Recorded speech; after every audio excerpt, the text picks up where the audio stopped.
This tutorial is going to cover some tips for working with drums in FL Studio. Now this tutorial assumes that you have some experience working with FL Studio, but that you aren't as skilled when working with drum production. Some of the information we'll be covering is briefly discussed in some of my other tutorials, but I wanted to take some time to get a bit more in depth with this subject as it's one of FL Studio's greatest strengths and weaknesses. Now when I say that, what I mean is drums are a strength in FL Studio because it's very easy to lay down drums and quickly get moving with your project. But it's also a weakness because the ease with which you can lay down drums sometimes causes people to get complacent about their drum sound. So we're going to look at two methods for using drums. First one, we'll be using multiple samplers. And then the second one, we'll discuss a little bit about using the Fruity Pad Controller, the FPC. Now my goal in this tutorial is to get you to think a little bit more in depth about your drum sound and how it plays a role in your project. So to start with, we'll look at using multiple instances of the sampler to lay down drums. Now in my opinion, this is the most difficult way of doing things because it's harder to see what's in play. I think that the FPC is much easier to work with because it offers more control in a more compact way. Now when working with drums, keep this in mind, you're using samples. Sample is nothing more than the recording of a sound. So we're essentially working with laying out drum sounds in patterns. The catch is that a real drummer is going to have many minor variations to their sound. Each drum hit will differ, however, slightly from the last. But when using sample drums, the drum hit will be the same every time. So we'll need to play around with it a little bit in order to get it to sound more lively. The principles we'll be discussing here can be applied no matter what type of musical style you work with, although some of these tips will be better suited for certain styles than for others. Now I've already laid out some samples in the step sequencer. For this example, I wanted to get a digital electronica style sound. Now I'm going to go through and work with the drums a little bit just to give you the basics on how we can get a better drum sound.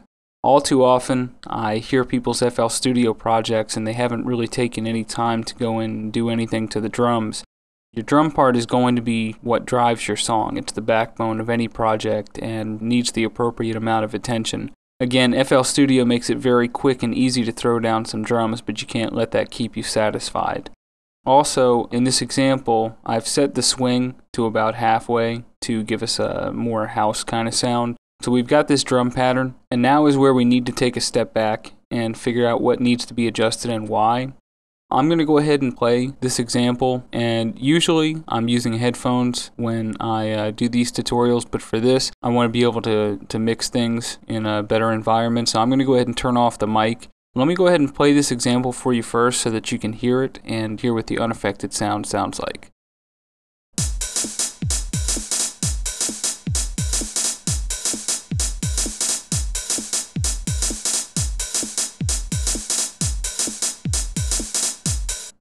So that's the unaffected sound. I just dropped the sample straight in. I haven't made any kind of adjustments yet.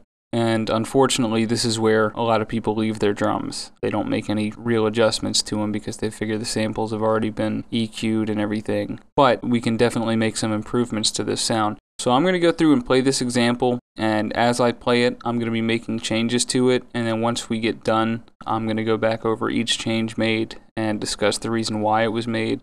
Plus, I've already worked on this project and exported the untouched loop, what you just heard. So once we get done, we'll compare the original with what we end up with. Again, I'm going to go into the mixer and I'm going to go ahead and turn off the mic while I make these adjustments.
So what I want to do now is go over what we just did and discuss in depth the principles behind it. First, panning. Panning is important for a number of reasons, especially with drums. Drums encompass a wide range of sound. A bass or guitar can give off different notes, can change pitch, etc., but they can only emit one single sound. A drum set works the entire frequency spectrum, from the kick drum at the low end through the snare in the middle, onto the hi-hat and cymbals at the top end. So it's important that we take advantage of this and pan our drums. Also, modern recording demands that we pan our drums to avoid stepping on other instruments, as well as to avoid stepping on other drums. Plus, normal human hearing inside our ears uses different functions to determine where the sound is coming from on a spatial plane. Therefore, we're used to hearing sounds coming from all around us, not just straight ahead in one place. So taking all that together, drums using a wide variety of sounds and frequencies, the need to avoid stepping on top of other instruments and drums in the same frequency space, plus the human ear perceiving sounds coming from a single source as unnatural. With all of that, we need to pan the drums. When it comes to panning drums, there are different schools of thought. Some producers like to hard pan things like the snare and hi-hat. Some producers like to emulate the space of a drum kit, panning the drums either to match the position in front of the drummer or a position as if it was from the drummer's point of view. I personally try not to follow any hard rules when it comes to panning, simply because it comes down to this. Each project is different and each project's needs are different. I can't tell you that panning a hi-hat to hard right is what you need on every single drum part. Chances are, if you try to do that, you'll end up with more bad mixes than good ones. For this example, since we just have drums, I pan the hi-hat to about 50% and the snare to about 20%. I like to keep the drums in front of the drummer point of view, but that's just my preference. I do, however, almost always keep the kick straight down the middle. If I pan it to maybe 2% right or left if I have a bass that's competing for sound, since the bass usually goes down the middle as well. And if I do this, I'll usually pan the bass 4% left or right, opposite the bass drum. And the reason for this is that bass frequencies, since they're comprised of waves that, because of their lower frequency and wavelength, actually end up wrapping around the listener's head, and that causes confusion in your brain as to where the source is coming from. So that's why bass frequencies are usually best left down the middle, while the higher frequencies are better left farther out. Now, aside from panning, I added a bit of delay to the kick drum and then some compression. The reason for the delay is to fatten up the kick. Because we're working with an electronica style, I opted for a longer delay and then just brought the wet down a little bit and chose the diffuse preset in the delay bank plugin because it offers what I'm looking for. But using delay on a kick or a bass is usually best with a very short delay time. This effect also offered us a bit of ambient texture to the kick as well. Next, I added compression. Compression is great for drums as long as you don't overdo it. The point is not to squash the drum sound, but to use compression to cause the head of the drum hit to pop. This is done through the waveform being compressed so that the waveform is more equal in volume across the entire sample. Of course, it's beyond the scope of this tutorial to really get into compression, but I added a little bit to the snare and kick drum and then to the entire mix to bring all the parts together and add a little bit of pop to the principal pieces. Now on the snare, I've added the Blood Overdrive plugin in order to give it a little bit more of a sizzling kind of sound. The snare before I felt was a little bit flat, but a little bit of distortion will add some bite. Now the EQ that I did was so that each part showcased its most prominent feature, most prominent frequencies. For the kick, it was the low end, the snare, the upper mid-range, and then the hi-hat, the higher frequencies. As with any EQ, it's always best to lower before you raise. This avoids any unwanted volume levels raising. So now that we've covered what was changed and why, what I want to do is go back through and take a listen to the original version and then go back through and listen to the mixed version again so that you can hear the difference between what we started out with and what we ended up with just a little bit of processing. And again, I'm going to go ahead and turn the mic off so that it doesn't bleed through here.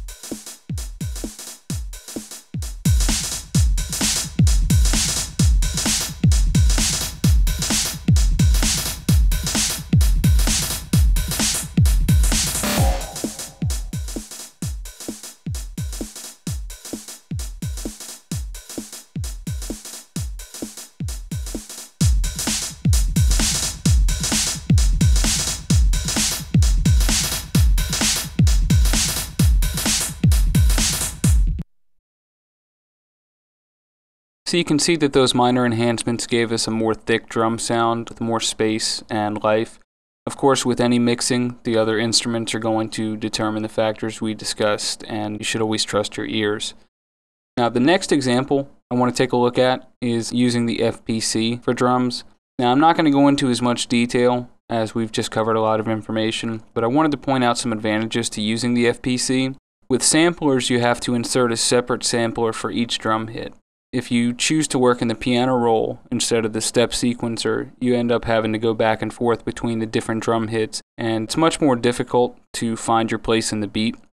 And of course, this takes up precious time when trying to get your ideas down on screen. The FPC, on the other hand, allows you to load all of your samples, up to 32 samples with multiple layers on each, using just one instance of the FPC.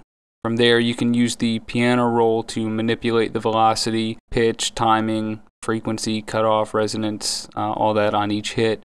With the sampler, you can only change the sound of the entire sample unless you go into the piano roll on each, like we just discussed. Also, you can write out your entire drum part on one pattern rather than writing different parts and inserting them in the playlist. And this is good because it allows us to insert little fills every now and then to keep the drum sound interesting. And actually, that's one of the things that separates interesting drum lines from boring ones. If you pay attention, even a genre like trance, which relies on a straight 4 bass drum on almost every track, producers who know what they're doing throw in little snare fade-ins and fade-outs here and there, and it's much easier to do this kind of work in the FPC because all of the drum parts are right in front of you. And I know it's kind of silly for me to say, after all of this, I do want you to use what feels most comfortable for you. Don't change just because somebody else tells you that it's better. Work with what you feel comfortable with. Trust your ears, and you'll never have a problem. All the technical info in the world isn't going to give you a good mix unless you use your ears and feel comfortable in your studio environment. And just to demonstrate what I've done with the FPC, I just set up this example here. I loaded some samples into it. And just to show you how you can do all of your drums right here and then adjust the velocity and everything, I went ahead and set this up. So I'll go ahead and play this example and you can see what I've done.